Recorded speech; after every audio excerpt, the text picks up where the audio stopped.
Welcome back. Global warming આજે સમગ્ર વિશ્વ સામેનો સૌથી મોટો પડકાર છે અને આ પડકાર સામે સૌથી મજબૂત કવચ છે વૃક્ષો. જેટલી હરિયાળી વધશે એટલું જ ધરતીનું ભવિષ્ય સુરક્ષિત બનશે. ધરતીનું વધતું તાપમાન માત્ર આંકડો નથી, તે આવનારી પેઢીઓ માટેની ચેતવણી છે. આ સંકટનો સૌથી સરળ અને અસરકારક ઉપાય છે વધુમાં વધુ વૃક્ષો વાવી તેનું સમયસર જતન પણ થાય, જેનું શ્રેષ્ઠ ઉદાહરણ જોવા મળ્યું ગાંધીનગર લોકસભા બેઠક પર.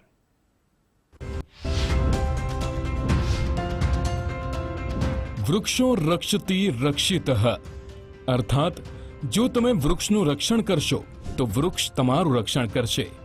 આજે દુનિયા ગ્લોબલ વોર્મિંગ સામે લડી રહી છે. ગરમીના નવા રેકોર્ડ બની રહ્યા છે. શહેરીકરણને કારણે પ્રદૂષણ પણ વધી રહ્યું છે અને શુદ્ધ હવા પણ અતિ મૂલ્યવાન હવે બની રહી છે. આવા સમયમાં ગુજરાતના ગાંધીનગર લોકસભા વિસ્તારમાં એક એવો મહાસંકલ્પ શરૂ થયો છે જે માત્ર વૃક્ષો વાવવાનો કાર્યક્રમ નથી, પણ આવનારી પેઢી માટે હરિયાળું ભવિષ્ય બનાવવાનો પ્રયાસ છે. આ છે હરિયાળી લોકસભા અભિયાન. સમગ્ર વિશ્વ ઋતુચક્રના પરિવર્તનમાં ફસાયું છે, ત્યારે દેશના યશસ્વી પ્રધાનમંત્રી શ્રી નરેન્દ્રભાઈ મોદીએ પણ પર્યાવરણના જતન માટે એક પેડ માં કે નામ અભિયાનની શરૂઆત કરાવી છે, જેનું સૌથી મોટું જમીની પ્રમાણ જોવા મળે છે ગાંધીનગર લોકસભા બેઠક પર. ગાંધીનગર લોકસભા બેઠકના લોકપ્રિય સાંસદ તેમજ દેશના ગૃહ તેમજ સહકાર મંત્રી શ્રી અમિતભાઈ શાહ સાંસદ તરીકે ચૂંટાયા બાદ તેમના જ માર્ગદર્શન હેઠળ તેમની લોકસભામાં હરિયાળી વધે એ હેતુથી વૃક્ષારોપણની ઝુંબેશને વધુ વ્યાપક બનાવવામાં આવી છે. આપણા મત ક્ષેત્રની અંદર ગ્રીન એરિયા એની અંદર આ 7 વર્ષમાં 12.5% વૃદ્ધિ થઈ છે. 12.5% ઝાડો ઉગે છે. અને આજે અમે જે પ્લાનિંગ કર્યું છે એ પ્લાનિંગ 50% પૂરું થાય. મને તો વિશ્વાસ છે પૂરું થશે, પરંતુ 50% પૂરું થાય તો આ એક જ વરસાદમાં બીજા 12% વૃદ્ધિ થઈ જશે.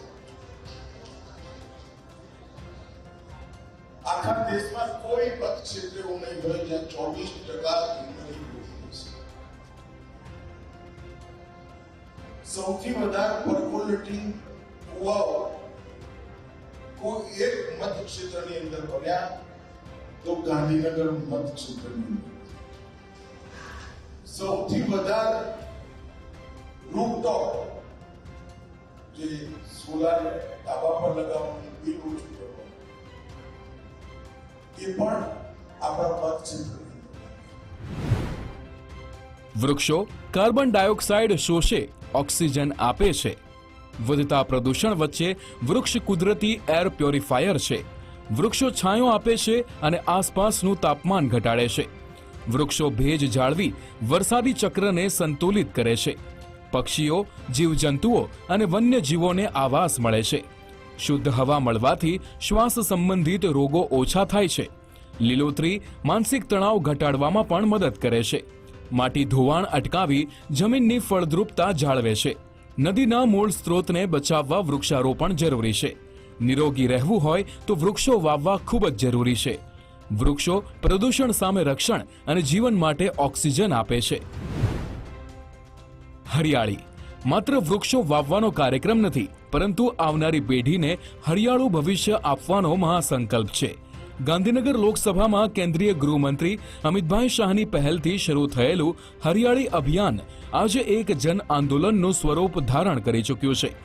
ગાંધીનગર ઉત્તરના ધારાસભ્યએ જણાવ્યું કે 18 લાખ જેટલા વૃક્ષો વાવવાની અમારી તૈયારી છે અને તેનું સુચારું આયોજન પણ છે. આ ગાંધીનગર લોકસભાની અંદર એકી સાથે એક જ દિવસે 7 વિધાનસભાની અંદર 1.25 કરોડ વૃક્ષો વાવવાનો એક આયોજન કરેલ છે. ગાંધીનગર લોકસભાની અંદર ગાંધીનગર ઉત્તર વિધાનસભાનો પણ સમાવેશ થાય છે, ત્યારે ગાંધીનગર ઉત્તર વિધાનસભામાં પણ અમિત શાહ સાહેબના નેતૃત્વ હેઠળ અમે આ વિધાનસભાને હરિયાળી વિધાનસભા બનાવવા માટે 100% પ્રયત્ન કરેલો છે. ગાંધીનગર ઉત્તર વિધાનસભામાં અમે 18 લાખ વૃક્ષો વાવવા જઈ રહ્યા છે. વૃક્ષો માત્ર ઓક્સિજન જ નથી આપતા, બલકે જીવનને આપે છે નવી ઉર્જા. આ વિચારને સાકાર કરવા ગાંધીનગર લોકસભામાં હરિયાળી અભિયાન સતત આગળ વધી રહ્યું છે. આપણા ઘરની આસપાસ એક લાંબા આયુષ્યવાળું વૃક્ષ વાવો. 7 પેઢી સુધી ઓક્સિજન મળે તે માટે એક વડ વાવો. 150 થી 200 વર્ષ સુધી ઓક્સિજન મળે માટે પીપળો વાવો. 2 પેઢી સુધી ઓક્સિજન મળી રહે તે માટે જાંબુડો વાવો. એક ઘટાદાર વૃક્ષ વર્ષે 700 કિલો ઓક્સિજન આપે છે. એક વૃક્ષ વર્ષે 1 લાખ ચોરસ મીટર દૂષિત હવા ફિલ્ટર કરે છે. એક સામાન્ય વૃક્ષ વર્ષમાં 20 કિલો ધૂળ શોષે છે. ઘોંઘાટને શોષી પર્યાવરણને શાંત અને શીતળ બનાવે છે. એક વૃક્ષ વર્ષમાં અંદાજે 20 ટન કાર્બન ડાયોક્સાઇડ શોષે છે. ગરમીમાં વૃક્ષ નીચે સરેરાશ 4 ડિગ્રી તાપમાન ઘટેલું રહે છે. એક વૃક્ષ 80 કિલો પારો, લિથિયમ, લેડ વગેરે ઝેરી ધાતુને શોષે છે. ગાંધીનગર લોકસભા વિસ્તારને ગ્રીન મોડેલ વિસ્તાર તરીકે વિકસાવવાના હેતુથી શરૂ કરાયેલા આ અભિયાનમાં અત્યાર સુધી અંદાજે 57 લાખથી વધુ વૃક્ષોનું વાવેતર કરવામાં આવ્યું છે. આ અભિયાન માત્ર વૃક્ષારોપણ સુધી સીમિત નથી. વૃક્ષો જીવંત રહે અને વિકસે તેની સતત દેખરેખ રાખવામાં આવી રહી છે. આ જ કારણ છે કે આ લોકસભા મત વિસ્તારમાં ગ્રીન કવર નોંધપાત્ર રીતે વધ્યું છે. અંદાજે 11.25% વધારો નોંધાતા સમગ્ર વિસ્તાર વધુ હરિયાળો બન્યો છે. સૌથી મોટું અભિયાન એટલે સાહેબે ગાંધીનગર લોકસભાને હરિયાળી લોકસભા એટલે એનું ગ્રીન કવર વધારવા માટેનો પ્રયત્ન કર્યો. અત્યાર સુધીમાં લગભગ સાહેબના પ્રયત્નથી 11% જેટલું ગ્રીન કવરમાં વધારો થયો છે. પણ આ વખતે વિશેષ સાહેબ એક પ્રયત્ન કરીને કે આખી ગાંધીનગર લોકસભાની અંદર એક સાથે કાર્યકર્તાઓ, સમાજના લોકો જનભાગીદારીથી વિસ્તારની અંદર સોસાયટીના ચેરમેન સેક્રેટરી, શૈક્ષણિક સંસ્થાઓ, ધાર્મિક સંસ્થાઓ, બધા જ પ્રકારના લોકો જે સમાજની અંદર ક્યાંકના ક્યાંક પોતાના સિવાય બીજા માટે કામ કરી રહ્યા છે, આવા બધા જ લોકોને જોડી લગભગ 12મી જુલાઈના દિવસે એક સાથે 1.25 કરોડ વૃક્ષો અથવા એનીથી વધારે વૃક્ષો વાવવાના. હવે વિધાનસભાની બેઠક પ્રમાણે આગામી વૃક્ષારોપણના લક્ષ્યાંક પર એક નજર કરીએ તો ગાંધીનગર ઉત્તર 21,23,459, ઘાટલોડિયા 4,46,996, કલોલ 16,64,675, નારણપુરા 79,400, સાબરમતી 1,43,192, સાણંદ 52,64,504, વેજલપુર 3,87,800, કુલ 1,01,10,026. ગાંધીનગરમાં આ અભિયાન વધુ મોટા સંકલ્પ સાથે આગળ વધી રહ્યું છે. વર્ષ 2026-27 દરમિયાન 1 કરોડથી વધુ વૃક્ષો વાવવાનું લક્ષ્ય નક્કી કરવામાં આવ્યું છે. હરિયાળી વધે એટલે માત્ર વૃક્ષો વધતા નથી, વધે છે શુદ્ધ હવા, ઘટે છે પ્રદૂષણ અને પર્યાવરણનું સંતુલન વધુ મજબૂત બને છે. વધુમાં ગ્રીન કવર વધવાને કારણે આસપાસના વિસ્તારોમાં તાપમાન નિયંત્રણમાં પણ મદદ મળી રહે છે. આ જ અભિયાન અંતર્ગત ગાંધીનગરમાં અનેક ઓક્સિજન પાર્ક પણ વિકસાવવામાં આવ્યા છે. આ પાર્ક માત્ર હરિયાળી વિસ્તાર નથી, પરંતુ લોકો માટે આરોગ્યપ્રદ જીવનશૈલીનું કેન્દ્ર પણ છે. સવારે અને સાંજે અહીં મોટી સંખ્યામાં લોકો યોગ, કસરત, વોકિંગ અને કુદરતની વચ્ચે સમય પસાર કરવા આવે છે. આમ ગ્રીન ઝોન માનસિક અને શારીરિક આરોગ્ય માટે પણ અત્યંત લાભદાયી સાબિત થઈ રહ્યા છે. આમાં એકમાત્ર ઉપાય છે ગરમીથી બચવા માટેનો કે આપણે મહત્તમ વૃક્ષ વાવીએ. વૃક્ષ હશે તો જમીનમાં પાણી જશે, વૃક્ષ હશે તો જમીન પકડાયેલી રહેશે, વૃક્ષ હશે તો કાર્બન ડાયોક્સાઇડ લઈને ઓક્સિજન આપશે, અને આ વૃક્ષ હશે તો વટેમાર્ગોને છાંયડો પણ રહેશે. તો જે વૃક્ષ છે સારા ઓક્સિજન આવતી પેઢીને આપવા માટે એ આપણે આજે વાવીશું તો 10 વર્ષે 15 વર્ષે એનું પરિણામ આપણને દેખાશે. અને આ માટે એ દેશના ગૃહપ્રધાન એમના અતિ વ્યસ્ત શેડ્યુલમાંથી પોતાનો સમય કાઢીને પોતાની કોન્સ્ટિટ્યુન્સીમાં 1.25 કરોડથી પણ વધારે ઝાડ એ ઉગાડવા માટેનો એમને એક આહવાન. ખૂબ મોટી વાત છે કે કોઈ સાંસદ એ પોતાના વિસ્તારને પર્યાવરણ માટેનું એક આટલું મોટું કેન્દ્ર બનાવે. 1.25 કરોડથી તો આ આંકડો 2 કરોડે પહોંચશે. આની પહેલાં એમને સતત 5 વર્ષથી આ કામ ચાલુ છે, પરંતુ આ વખતે એક મોટા નંબરને પકડ્યો છે અને અમે બધા એનાથી એકદમ પ્રભાવિત છીએ. હવે એક નજર અમદાવાદના તમામ વોર્ડમાં કેટલા ઓક્સિજન પાર્ક છે તેના પર કરીએ તો સાબરમતીમાં 4, સ્ટેડિયમમાં 10, નવા વાડજમાં 2, ગોતામાં 11, થલતેજમાં 12, રાણીપમાં 2, જોધપુરમાં 6, સરખેજમાં 21, મક્તમપુરામાં 7, બોડકદેવમાં 2, ચાંદલોડિયામાં 10, ચાંદખેડામાં 5, વેજલપુરમાં 2, કુલ પાર્ક 94 છે. અમિતભાઈ શાહ સતત એક વાત પર ભાર મૂકે છે, વૃક્ષ વાવી દેવું પૂરતું નથી, તેનો બાળકની જેમ ઉછેર કરવો જરૂરી છે. તેમનું કહેવું છે કે આજે આપણે જે છોડનું જતન કરીશું એ જ વૃક્ષ બની આવતીકાલે માતાની જેમ આપણું રક્ષણ કરશે. મહત્વનું છે કે આ અભિયાનનો એક મહત્વનો હેતુ બાળકોમાં કુદરત પ્રત્યે પ્રેમ અને જવાબદારીનો ભાવ વિકસાવવાનો પણ છે. જો બાળપણથી જ વૃક્ષો સાથે લાગણી જોડાશે તો ભવિષ્યની પેઢી પર્યાવરણ પ્રત્યે વધુ સંવેદનશીલ બનશે. હરિયાળી, સ્વચ્છ ઉર્જા અને પર્યાવરણ સંરક્ષણ આ ત્રણેયને એક સાથે જોડવાનો પ્રયાસ ગાંધીનગર લોકસભામાં થઈ રહ્યો છે.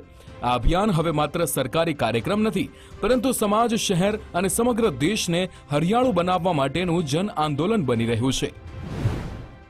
વૃક્ષ વાવીએ અને તેનું જતન કરીએ.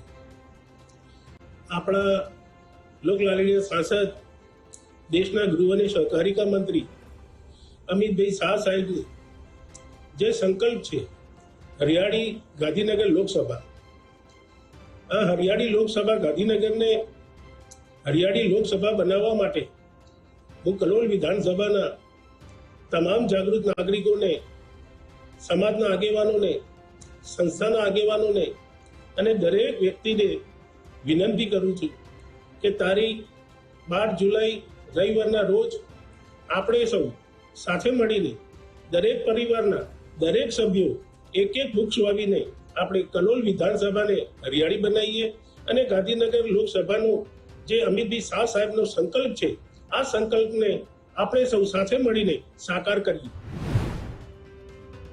મહત્વનું છે કે ગ્લોબલ વોર્મિંગ સામેની લડતમાં સૌર ઉર્જાની મહત્વની ભૂમિકા રહેલી છે.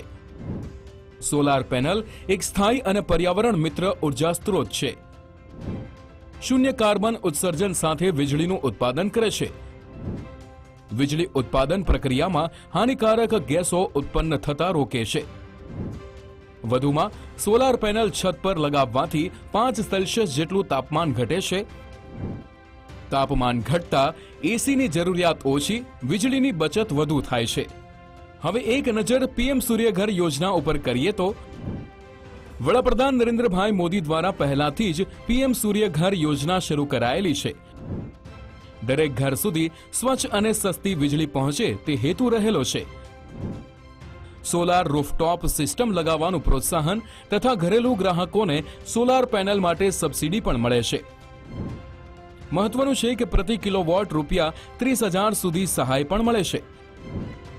2 કિલોવોટથી વધુ અને 3 કિલોવોટ માટે રૂપિયા 18,000ની સહાય મળે છે. આ ઉપરાંત 78,000 સુધીની સબસિડીની પણ જોગવાઈ કરવામાં આવી છે. મફત કે ઓછી કિંમતની વીજળી ઉપલબ્ધ કરાવવાનો આ પ્રયાસ છે. દર મહિને વીજળી ગ્રીડમાં આપી કમાણી પણ શક્ય છે. લાંબા ગાળે વીજળીમાં આત્મનિર્ભરતા વધે છે, ગ્રીન એનર્જીનો વ્યાપ વધે છે, પર્યાવરણમાં પ્રદૂષણ પણ ઘટે છે. કોલસા આધારિત વીજળી પર નિર્ભરતા ઓછી થાય છે.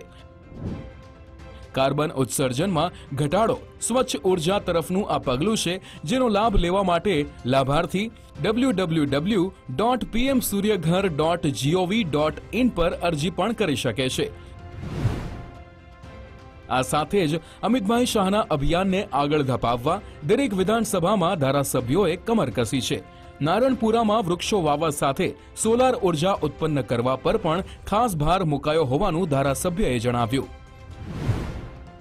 સાહેબનું વિઝન છે કે પર્યાવરણને નુકસાન ના થાય એના માટેની ચિંતા વૃક્ષો અને સોલાર લગાવી અને જે પ્રમાણેનું ઉર્જાની પણ પર્યાવરણ જે વૃક્ષોનું બગાડ ના થાય અને કાપી અને વૃક્ષોથી વીજળી ના પેદા કરવી પડે એના માટે પણ સોલારની પણ ચિંતા એમને કરી છે. અને પાણી બચાવવા માટે માન્ય ગૃહ અને સહકારિતા મંત્રીએ ગઈ વખતે પણ રિચાર્જ કૂવા બનાવવાનું મુહિમ પકડી હતી, એવી જ રીતે આ વખતે પણ રિચાર્જ કૂવા બનાવી અને સૌથી વધારેમાં વધારે પાણી બચે એની ચિંતા કરવા માટે માનનીય ગૃહ અને સહકારિતા મંત્રી અમિતભાઈએ અમને માર્ગદર્શન આપ્યું છે. આમ વૃક્ષોનું વાવેતર એક દિવસ પૂરતો કાર્યક્રમ નથી, પરંતુ આવનારી પેઢીને મળનારી સૌથી મોટી ભેટ છે. ગાંધીનગર લોકસભામાં શરૂ થયેલી આ હરિયાળી યાત્રા એ સંદેશ આપે છે કે જો સંકલ્પ મજબૂત હોય તો એક વિસ્તાર નહીં, આખો દેશ હરિયાળો બની શકે છે. Bureau report, Gujarat first.